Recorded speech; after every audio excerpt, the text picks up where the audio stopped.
In 1513, a broke, exiled diplomat named Niccolo Machiavelli wrote something so disturbing about human nature that the Catholic Church banned it, political leaders condemned it, and his own name became synonymous with evil for the next 500 years. Not because what he wrote was false, but because it was so uncomfortably, undeniably true that it threatened every comfortable illusion people held about loyalty, love, and human goodness. What Machiavelli observed wasn't about politics or princes.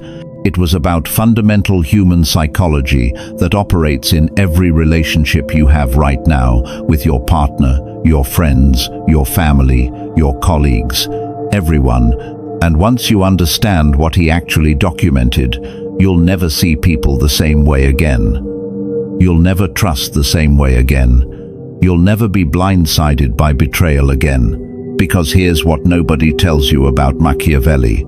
He wasn't teaching people how to be evil. He was revealing the evil, or, more accurately, the self-interested nature that already exists in every human heart, including yours. And the people who condemned him did so because they were using the exact techniques he described while pretending to operate from nobler principles. Today we're going deep into what Machiavelli actually observed about human nature. Not the distorted version you've heard about. The real observations that explain why your best friend disappeared when you needed them most. Why your partner's love evaporated when circumstances changed. Why your family's support came with invisible strings. Why your colleagues smiled while undermining you. This isn't theory. This is pattern recognition about human behavior that's operated for thousands of years and operates right now in every interaction you have. The only question is whether you'll see it clearly or keep pretending everyone around you operates from better motives than they actually do. The forbidden observation. Let me read you Machiavelli's exact words, written in exile after being tortured and stripped of everything he'd worked for. Men are ungrateful, fickle, false, cowardly, covetous, and as long as you succeed, they are yours entirely. They will offer you their blood, property, life, and children when the need is far distant, but when it approaches, they turn against you. Read that again. Feel how it lands. Notice the resistance that comes up, the voice saying, "That's too cynical. That's not true of everyone. I'm not like that. My people aren't like that." That resistance? That's exactly what Machiavelli predicted. He wrote, "Everyone sees what you appear to be. Few experience what you really are." Humans are extraordinarily skilled at maintaining public performances of loyalty and virtue while operating privately from pure self-interest.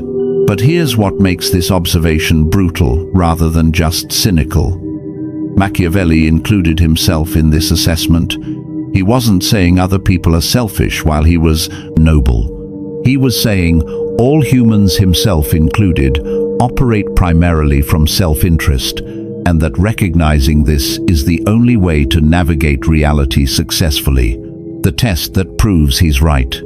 Think about your closest relationships right now, the people you're most certain love you unconditionally. Now run this thought experiment. You lose everything. Your money, your status, your looks, your health, your abilities, everything that makes you valuable or pleasant to be around. You become a burden rather than a benefit. How many people stay? Be honest. That number, that small, uncomfortable number, is the truth about human loyalty. Everyone else is there for what you provide, not who you are at your core. This isn't a condemnation, it's a description. And once you accept it, you can finally build relationships on realistic foundations instead of romantic delusions that collapse the moment they're tested. Machiavelli spent decades observing humans under pressure in war, in political collapse, in moments where survival depended on loyalty. And what he documented was a pattern so consistent, it might as well be a law of nature. Every human relationship operates fundamentally on self-interest, even when people genuinely believe they're acting from pure love, loyalty, or altruism.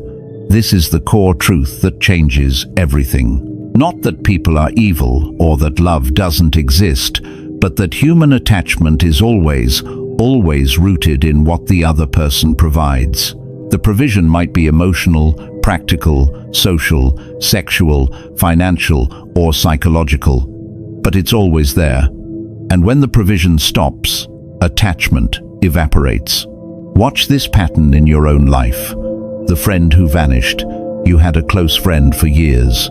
Then circumstances changed, you moved, changed careers, got into a relationship, or stopped being fun because life got hard. Suddenly they're too busy to maintain the friendship. What happened? You stopped providing whatever benefit maintained their interest. Maybe you were entertaining, maybe you were useful, maybe you provided social access. When that benefit disappeared, so did they. The partner who lost interest. You were deeply in love. They claimed you were their everything. Then you lost your job, or got depressed, or stopped meeting their needs in some fundamental way. The love that seemed eternal evaporated within months. What happened? The exchange that sustained the relationship became unbalanced. You were taking more than you were giving, and human psychology doesn't tolerate that imbalance indefinitely. The family member who only calls when they need something.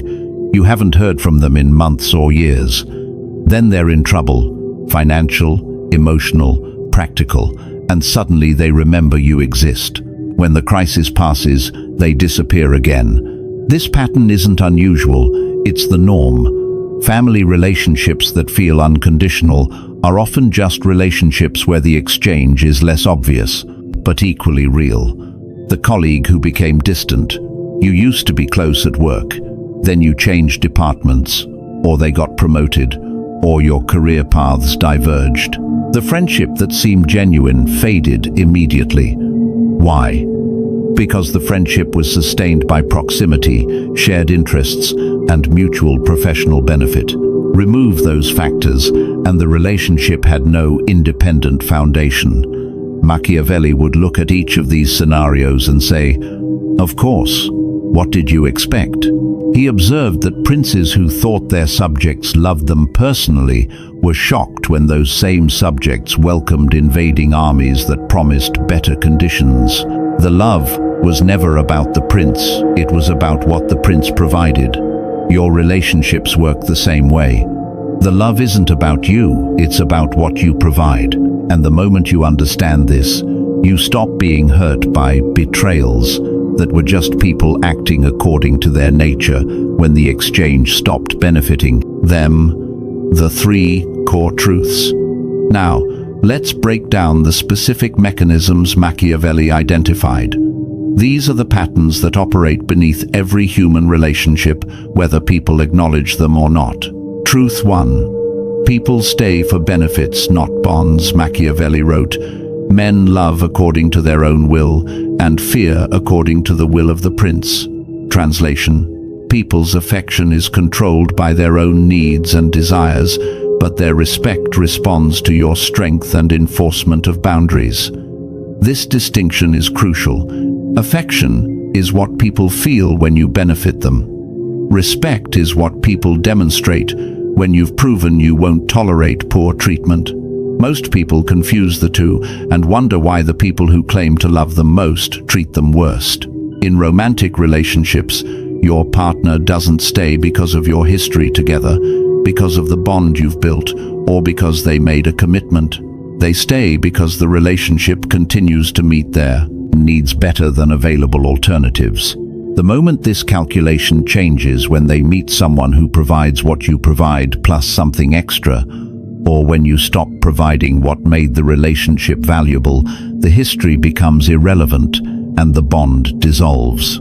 This sounds harsh until you examine your own behavior honestly. You've done the same thing. That friend you drifted from, that ex you lost feelings for, that hobby you abandoned, you stopped because the cost exceeded the benefit. You weren't evil, you were human. Everyone operates this way. The only question is whether you'll admit it or keep pretending your affections are purer than everyone else's. In professional relationships, your employer doesn't keep you because they value you as a person or because they're loyal to employees who've served them well. They keep you because replacing you costs more than retaining you in money, time, knowledge loss, or organizational disruption. The moment this calculation inverts, you're gone. This is why long-tenured employees get fired without hesitation when budgets tighten. The years of loyalty, the personal sacrifices, the times you went beyond your job description, none of it matters. When the cost-benefit analysis changes, understanding this prevents the naive devastation of discovering your employer never cared about you personally. In family relationships, even family bonds, which we're taught are unconditional, operate on exchange principles. Parents who provide financial support often receive caregiving in old age. Siblings who were close as children drift apart when their lives diverge. Family members who take more than they give find themselves gradually excluded from family functions. The exchange might be less transactional than workplace relationships, but it's still exchange. And family members who violate the implicit bargain, who take without giving, who cause more problems than they solve, who demand support without providing, it eventually find themselves on the outside regardless of blood ties. Machiavelli's insight. Once you accept that all relationships are exchanges, you can stop being hurt by people acting according to the natural laws of exchange. Your focus shifts from "why did they betray me?" to "what exchange sustained this relationship and what changed?" Truth 2. People test your boundaries constantly. Here's where Machiavelli gets really practical. He wrote, "Men never do good unless necessity drives them to it." His observation: humans instinctively test boundaries to determine what they can get away with. When they encounter firm resistance, they respect the boundary and the person enforcing it. When they encounter weak resistance or no resistance, they push further. This isn't conscious malice in most cases. It's unconscious behavioral economics. Humans are wired to conserve energy and maximize benefit, which means they naturally gravitate toward taking more and giving less until they encounter consequences that make this strategy unprofitable. Watch this pattern in your relationships. The friend who always cancels plans at the last minute. They're testing whether you'll enforce consequences or just accept it. If you keep forgiving with no cost to them, they've learned they can disrespect your time without penalty. Why would they stop? You're teaching them that your boundaries are negotiable. The partner who speaks disrespectfully to you, they're testing whether you'll tolerate it or establish it as unacceptable. If you argue but ultimately accept the behavior, you've taught them that disrespect works. They can release frustration on you without losing you. That's a valuable service you're providing at cost to yourself. The colleague who takes credit for your work, they're testing whether you'll challenge them or let it slide. If you let it slide once, they've learned they can benefit from your work without sharing the rewards. Rational self-interest says, do it again. The family member who only contacts you when they need something, they're testing whether you'll maintain the relationship despite the imbalance. If you keep giving without requiring reciprocity, you've taught them that unbalanced taking is acceptable in this relationship. The mechanism Machiavelli identified. Humans respect boundaries that are enforced, not boundaries that are stated. You can tell people all day what you will and won't accept. What matters is what you actually tolerate when they test those boundaries. This is why the person who's always accommodating, always forgiving, always understanding gets treated worse over time, not better. They've trained everyone around them that poor treatment carries no consequences. Meanwhile, the person who enforces clear boundaries, who will walk away, who will create consequences, who means what they say, gets treated with consistent respect. Machiavelli wrote that it's better to be feared than loved, because fear is based on consequences that don't depend on the other person's feelings or circumstances. They might stop loving you when it's convenient. They won't stop respecting your boundaries as long as violating them costs more than it benefits. The uncomfortable application: every relationship where you feel disrespected or taken advantage of, you're actually allowing. You're teaching people through your actions that they can treat you that way without losing access to you. The moment you enforce real consequences, reducing contact, withdrawing support, ending the relationship, behavior changes immediately or the person leaves. Either way, you win by no longer tolerating poor treatment. Truth 3. Attraction dies without strategic distance. Machiavelli understood something about power that applies directly to personal relationships. Complete accessibility destroys value, and total transparency eliminates intrigue. He advised princes to maintain elements of mystery, to be somewhat unpredictable, and to never be completely available or completely knowable. In modern relationships, this principle operates ruthlessly. The person who becomes completely available, completely transparent, and completely merged into another's life stops being a separate entity worth pursuing and becomes a utility to be accessed. In romantic relationships, this is why relationships often die after the moving in together phase. Not because proximity is inherently bad, but because many people respond to increased proximity by eliminating all independence, sharing everything, being available constantly, and merging their entire life into the relationship. What happens? The mystery evaporates. The person who was once intriguing becomes completely known. The person who was once pursued becomes always available. The separate individual becomes an extension, and extensions aren't attractive, they're utilities. Watch how this manifests. Early in relationships, you both have full lives. You have friends, hobbies, goals, and time apart. You share selectively. You maintain some mystery. The relationship is exciting because you're two complete people choosing to share time together. Then you get serious. You drop your friends. You abandon your hobbies. You share everything. You're available 24/7. You have no life outside the relationship. You've gone from being an interesting person they choose to spend time with to being a person whose entire existence revolves around them. The result? They lose interest. Not because they're shallow or cruel, but because you've eliminated what made you attractive. The sense that you're a complete person with a full life who chooses to include them, not someone who needs them to have a life. Machiavelli observed that the prince who granted audiences to anyone who asked became less respected than the prince whose time was valuable and scarce. In relationships, the person who's always available becomes taken for granted.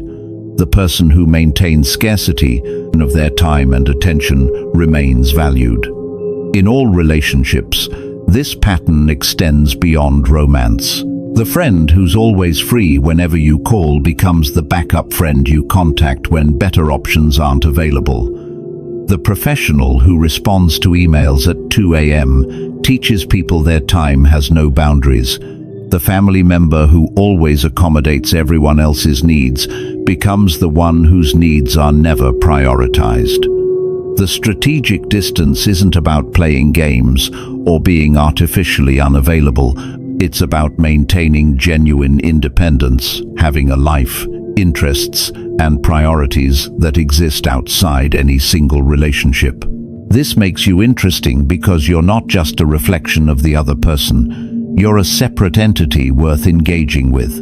Machiavelli would recognize this as basic power dynamics. The person who needs nothing from the relationship has all the power. The person who's desperate for the relationship has none.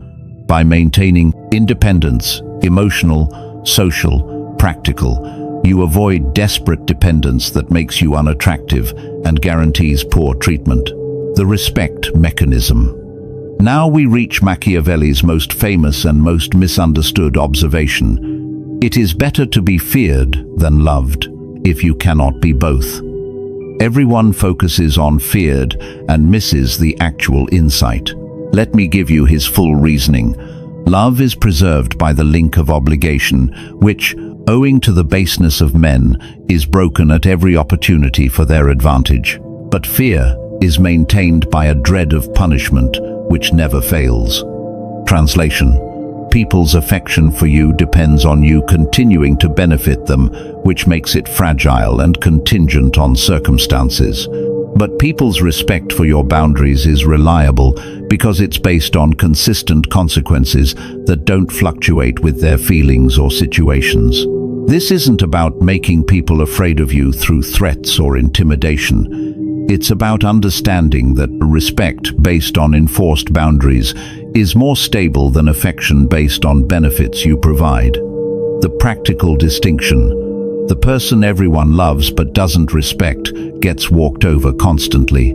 People enjoy their company but don't take them seriously. They cancel on them without guilt. They ask for favors without reciprocating. They disrespect boundaries because there are no consequences. The person everyone respects, even if they're not universally loved, gets treated well consistently. People might not always want to hang out with them, but they treat them with consideration. They keep commitments. They reciprocate. They respect boundaries because violating them creates consequences. Which would you rather be? In professional contexts, the boss everyone loves because they're nice and accommodating gets the least respect and worst performance from their team. The boss everyone respects because they're fair but firm gets better results, even if they're not as personally liked. In personal relationships, the person who's always forgiving, always understanding, always giving second chances gets treated worse over time. The person who enforces clear boundaries, do that again and I'm done, and actually follows through, gets treated with consistent respect. The mechanism Machiavelli identified: humans respond to incentives. If poor treatment of you carries no cost, expect more poor treatment. If poor treatment carries consistent costs, reduced access, withdrawn support, ended relationships, expect better treatment, or for people to self-select out of your life. Both outcomes benefit you. Either you get better treatment, or you eliminate people who won't treat you well. What doesn't benefit you is tolerating poor treatment indefinitely while hoping people will choose to treat you better out of the goodness of their hearts. Machiavelli knew, hoping people will be better than their nature is a recipe for disappointment. Structuring relationships so their self-interest aligns with treating you well is a recipe for success. The transformation protocol: understanding these truths intellectually accomplishes nothing. Machiavelli didn't write theory, he documented practice gained through bitter experience. So here's how you actually apply these insights to transform your relationships from sources of pain and confusion to sources of strategic benefit. Step 1. The relationship audit. Go through every significant relationship in your life and honestly assess: what benefit does this person receive from me? What benefit do I receive from them? Is the exchange balanced or imbalanced? For imbalanced relationships where you're giving significantly more than you receive, you have 3 options. 1. Reduce your investment to match what you receive. 2. Explicitly renegotiate the exchange to restore balance. 3. End the relationship and redirect that energy to relationships that are reciprocal. Most people refuse to do this audit because the results are uncomfortable.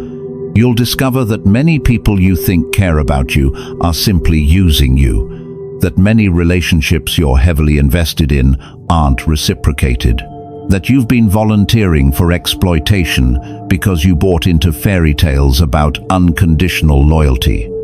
Do the audit anyway.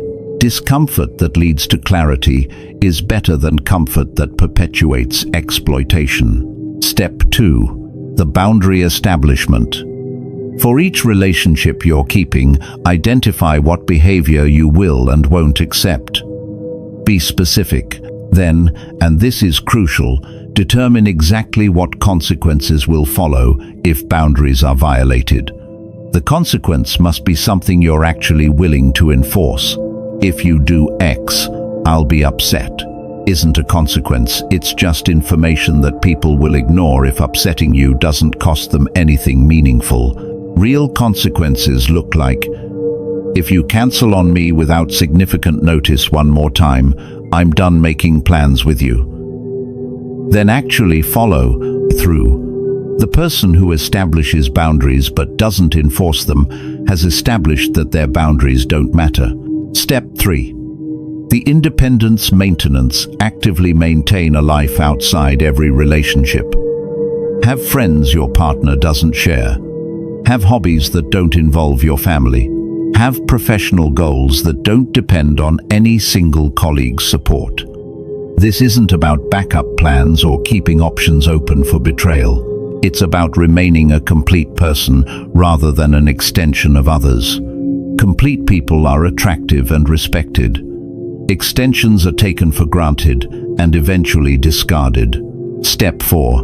The respect optimization. Stop trying to be liked by everyone. Start being respectable. The difference: being liked means accommodating others' preferences even when they conflict with your own. Being respectable means having clear standards and sticking to them regardless of whether others approve. Paradoxically, being respectable makes you more liked by people worth knowing, because those people are attracted to strength and clear principles. The people who dislike you for having boundaries weren't worth accommodating anyway. Step 5. The exchange consciousness. Stop pretending your relationships operate on pure love or loyalty. Start consciously managing the exchanges. This doesn't make you manipulative, it makes you realistic. Ask yourself, what value am I providing in this relationship? What value am I receiving? Is this sustainable long-term? What would happen if I stopped providing my side of the exchange? Relationships that survive this analysis are worth investing in. Relationships that don't survive are relationships that were exploiting you anyway. The counter-arguments. At this point, you might be thinking, this is too cynical. This eliminates genuine connection. Not all relationships are transactional, or I'm not like this with people I love. Let me address each.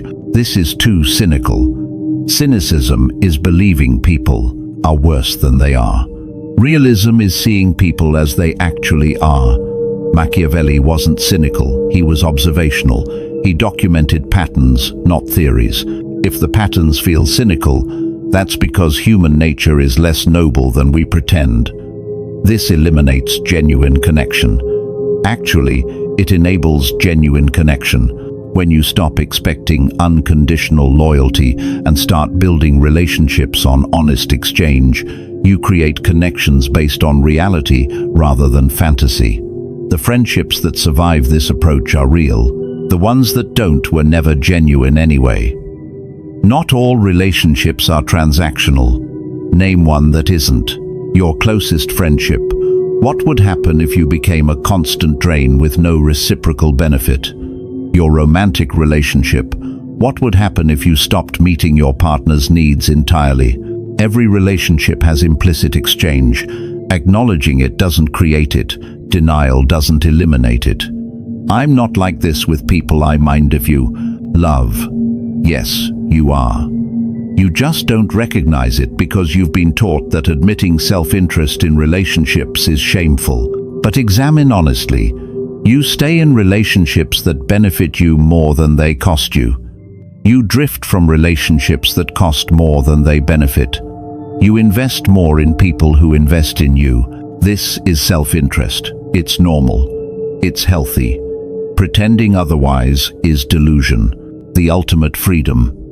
Here's what Machiavelli's truth actually offers: freedom from naive victimhood. When you understand that humans operate from self-interest, you stop being shocked by betrayal. You stop being hurt by people acting according to their nature. You stop expecting others to sacrifice their interests for yours when you wouldn't do the reverse. This understanding doesn't make you heartless, it makes you strategic. You can still care deeply about people while recognizing that their loyalty has limits determined by circumstances and self-interest. You can still build meaningful relationships while ensuring those relationships serve your interests as much as they serve others. The person who understands human nature can create relationships that last because they're based on sustainable mutual benefit rather than romantic fantasies that collapse under pressure. The person who denies human nature keeps getting blindsided by patterns that were completely predictable to anyone who understood what Machiavelli documented. The choice is yours. Continue believing people operate